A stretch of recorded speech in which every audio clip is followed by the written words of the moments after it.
Hey everybody, this is Mac and welcome to the channel where every day is range day. Today we're going to be giving you our first impressions on this 3 carry position holster by Craft Holsters for my SIG P226 Elite.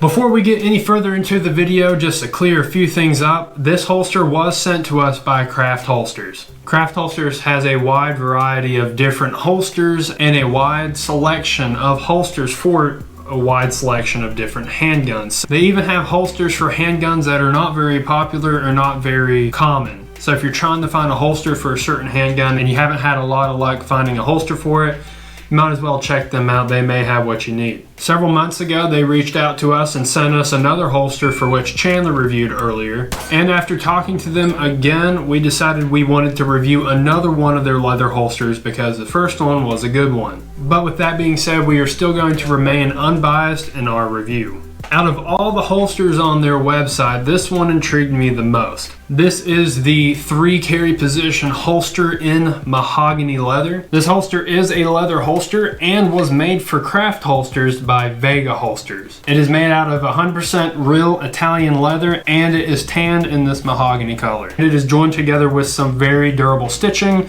along the seams here and on the back for where it secures to your belt. Before we get further into the video, for safety's sake, this firearm here is unloaded. When you order a holster from Craft Holsters, this is what's going to come in the mail.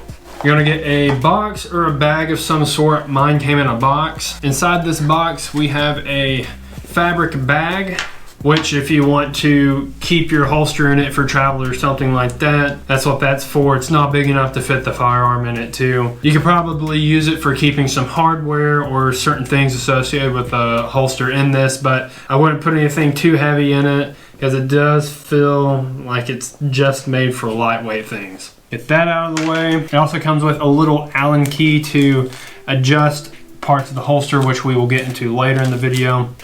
Has a little bit of information on the Holster Club if that's something you're interested in, and their customer support information. But let's get into the holster itself. I've had this holster for a couple months and I've taken it to the range a couple of times. One thing we have been doing for reviews on the channel is that when we get a product, we will do a first impressions review, which that's just us having it for a week to a couple of months, just to give you guys our first thoughts and impressions on this product. Later on down the road, we will have a full or a long-term review in which we've had a product for a long time, 6 months to a year, or even longer in some cases, and we give you the rundowns on everything you need to know about the product for having it and using it for that long. Because when you get a new product, you can get an idea of a lot of the features and you can get an idea of quality and craftsmanship.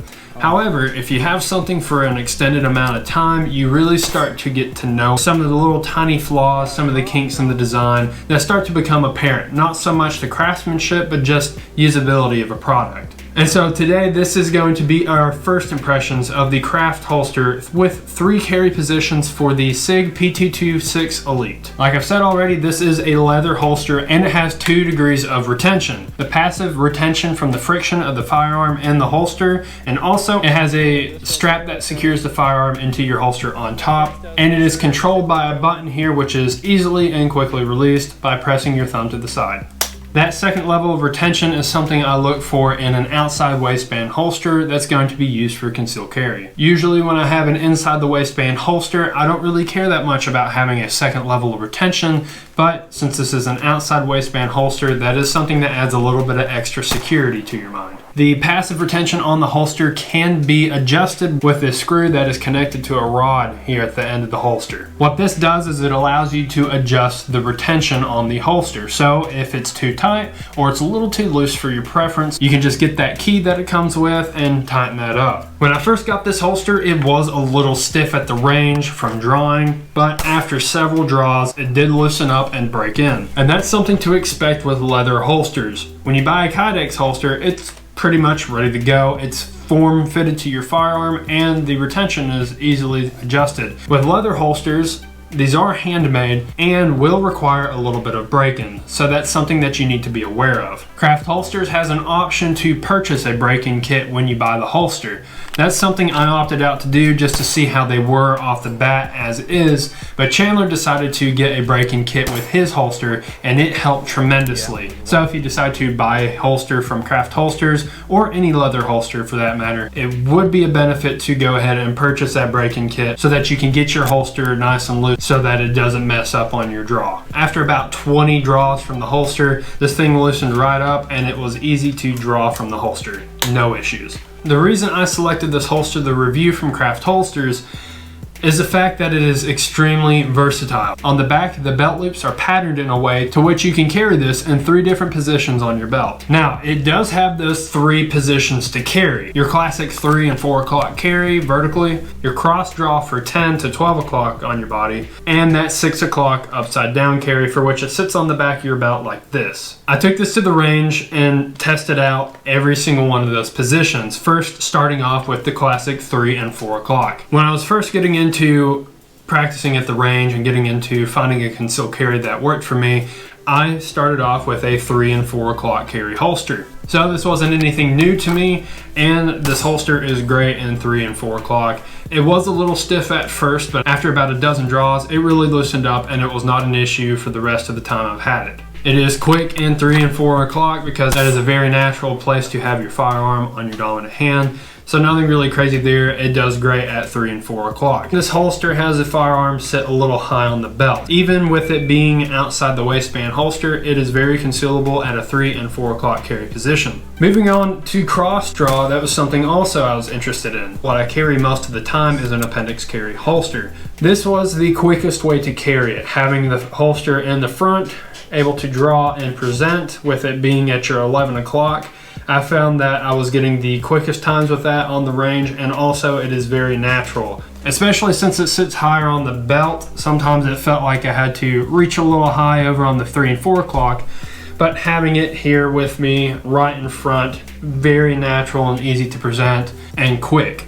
The only thing is, 3 and 4 o'clock, it's very easy to conceal, but since this is a larger and heavier handgun, it wouldn't be an issue if you had a smaller compact or even subcompact to carry. It was a little suspicious carrying this at the cross draw with just how it fit on my belt and how it wanted to stick out a little bit. And finally, we come to the 6 o'clock carry, which this is the one I was most interested in and I had never carried in the 6 o'clock. The first thing I noticed when carrying like this is that there are a lot of opportunities to accidentally flag your friends on the range. You need to be very conscious of where the muzzle of your firearm is pointed when you are drawing from the holster or reholstering. We found that the safest way to practice with this draw on the range is to go ahead and get it on your belt, draw, face, present on your target, and then when you want to reholster, actually turn your body around so that when you reholster, you're not accidentally flagging yourself or anybody else. If you choose to carry in this position, you need to be very conscious about getting practice with this on the range in that manner. Flagging somebody on the range is something that never needs to be taken lightly, and make sure you take those steps to practice 100% safety on the range. Rear carry or 6 o'clock or small of the back is something I normally won't pick. It is comfortable, but having it behind me, I normally wouldn't carry a firearm like that in a manner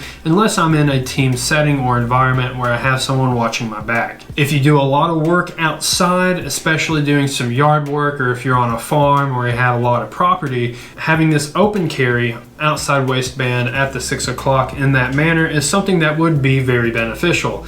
Especially if you're having to bend over and get back up and carry a lot of stuff on your front. Sometimes having a cross draw or firearm in your front, or even a firearm on the side, it can get in your way. So being able to carry a firearm on your back in that 6 o'clock position would be very useful in that situation. Outside of carrying a firearm when doing field work or yard work or something along that lines, I probably wouldn't use this holster in that manner, just because if you draw from that holster and you have other people behind you or around you, you may flag them, and then if you have to holster, again, the same situation. I wouldn't carry like that unless I was by myself on a farm doing work, which I had to bend over and pick a lot of stuff up. This holster is best suited for a 3 to 4 o'clock or cross draw setting. Overall, this holster has been great. I love the look of it. I'm a sucker for leather holsters, and especially the way they smell.